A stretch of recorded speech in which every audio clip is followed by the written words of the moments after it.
মজার ব্যাপার কি জানো তো, আমাদের জীবনে আমরা কিছু মানুষের সাথে পরিচিত হই যারা আমাদের সামনে প্রচুর ভালো ব্যবহার করে। এত ভালো ব্যবহার করে যে আমরা ভাবি এরকম বোধহয় আর মানুষই হয় না। কিন্তু আমাদের পেছনে তারা এত সমালোচনা করে, এত নিন্দা করে, বা সামনে কখনো কখনো এমন খোঁচামেরি কথা বলে, বা হয়তো তোমার কোনো খারাপ দিনে দুঃসময়ে তারা এমন এমন কথা বলবে, তোমার অজান্তেই তোমার চোখে জল চলে আসবে। এই সমস্ত মানুষজনের থেকে না দূরত্ব বজায় রেখে চলা উচিত, জানো তো।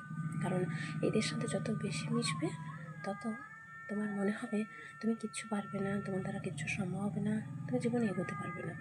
এদের থেকে দূরত্ব বজায় রেখে চলবে, তখন দেখবে জীবনে তুমি অনেক কিছু করতে পারো, তোমার স্বপ্ন পূরণের পথে এগোতে পারো।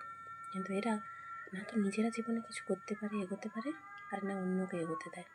তাই জন্য কার সাথে মিশবে, কার সাথে মিশবে না, একটু ভাবনা চিন্তা করে তারপর ঠিক করো। নাহলে সবসময় কান্নাকাটি, মন খারাপ, বাড়তি চিন্তা নিয়ে দিন কাটাতে হবে। বুঝলে? টাটা।